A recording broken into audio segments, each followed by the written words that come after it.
Hello.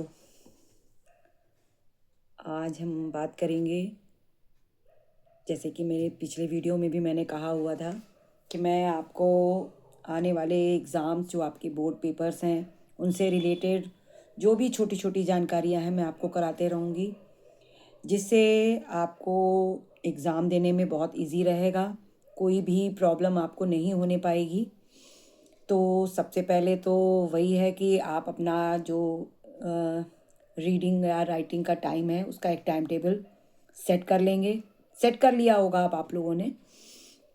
और किसी भी तरह का स्ट्रेस आपको नहीं लेना है, क्योंकि कोई भी चीज़ आउट ऑफ सिलेबस नहीं आती। तो जो अभी तक आप पढ़ते रहे हैं उसी को आप रिवाइज करते रहेंगे तो आपको बहुत हेल्प रहेगी। चैप्टर 1 टू चैप्टर लास्ट जो भी है आपका किसी भी सब्जेक्ट का, उसको आप जो थ्योरी है आपकी वो कहीं नहीं चेंज होनी है। तो आप उसको बार बार लर्न करते रहें। आप जो उसमें मेन पॉइंट्स रहते हैं उनको अंडरलाइन कर लें, ताकि जब आपके पास जैसे भी टाइम हो तो उनको आप रिवाइज करते चलें। साथ ही जो सब्जेक्ट ऐसे हैं जिसमें कुछ फार्मूले होते हैं, तो आप लोग ऐसा करें कि कुछ फार्मूले के चार्ट्स आप राइटिंग वर्क में लिख लें और ऐसे डोर्स पे उनको पेस्ट कर लें जहाँ से आपकी बार बार निगाह पड़ती हो। तो जब भी आप वहाँ से निकलें तो बार बार आपकी आंखें उस तरफ जाएंगी तो आप उसको रिवाइज कर सकते हो। इससे आपको बहुत हेल्प रहेगी। दूसरी चीज़, जो आपकी जैसे चैप्टर के बीच में कुछ कोटेशंस दिए रहते हैं, कुछ मेन पॉइंट्स उसमें रहते हैं पहले से ही, तो उनको भी आप अंडरलाइन कर लें, जिससे आपको इजी पड़ेगा। जब भी आप चैप्टर को रीड कर रहे होते हैं तो पूरा चैप्टर ना रीड करके आप वो जो आपने अंडरलाइन किए हुए हैं मेन पॉइंट्स, आप उसको इजी वे में जल्दी से पढ़ लोगे। ये तो आपको हेल्प हो जाएगी इससे, अगर आप ऐसा कर लेते हैं तो। और इसके साथ ही साथ आपको एक चीज़ ये भी ध्यान रखनी है कि आप जब भी कोई भी चीज़ रीड कर रहे हैं तो वहाँ पर बेटा टाइम और डेट ज़रूर डाल लें, जिससे आपको ये रहेगा कि आप इन इन चीज़ों को रिवाइज कर चुके हैं। और जहाँ डेट और टाइम नहीं पड़ा है मीन्स आपने उसको अभी रिवाइज नहीं किया है। ये भी एक टाइम मैनेजमेंट ही है जो आपको आगे की पढ़ाई में थोड़ी हेल्प करता जाएगा। तो इस तरह से करने से आपको इजी भी रहेगा।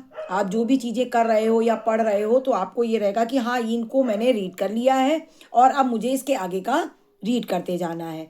और एक छोटा सा आप एक नोट पैड रखें अपने पास, जिसमें आप जो मेन मेन चीज़ें आती जा रही हैं उनको नोट करते जाएं, कि जब आपके पास शॉर्ट टाइम रहेगा या रिवीजन का टाइम बचता है तब आप मेन मेन पॉइंट को इजी वे में देख पाएंगे।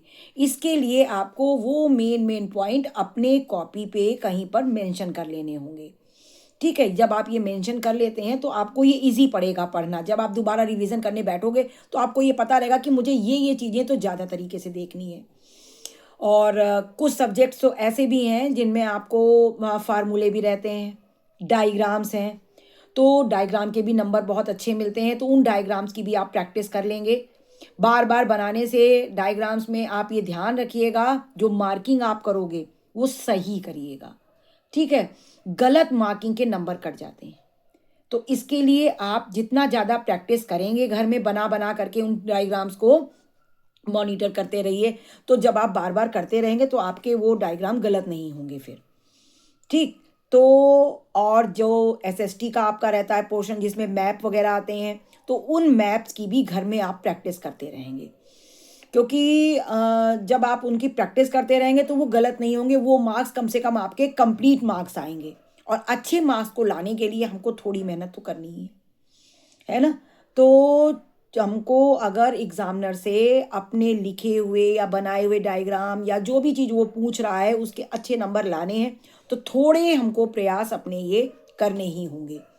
और हमारे आ, वो कहते हैं ना कि थोड़ा सा प्रयास अगर हम कर ले जाते हैं तो आने वाला टाइम हमारा बेटर हो जाता है, क्योंकि एट ए टाइम हम बहुत सारी चीज़ों को मॉनिटर नहीं कर पाते कि क्या रह गया है या क्या कर ले या क्या छूट रहा है और किसको करने से हमारा क्या अच्छा हो जाएगा।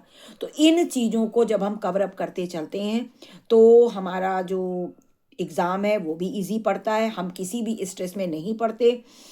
और अपने आप को सेव करते चलें, हेल्दी रहें। तो हेल्दी डाइट लें, खुद को स्वस्थ रखना है, ठीक है। और आज के वीडियो में इतना ही। Thank you for watching my video. जिन्होंने भी सब्सक्राइब नहीं किया है कर लेंगे, लाइक कर लेंगे, कमेंट्स कर लेंगे। और अगर कुछ आपको लगता है कि यहाँ आपको पूछना चाहिए तो आप कमेंट में लिख सकते हैं। Thank you for watching my video. Bye bye.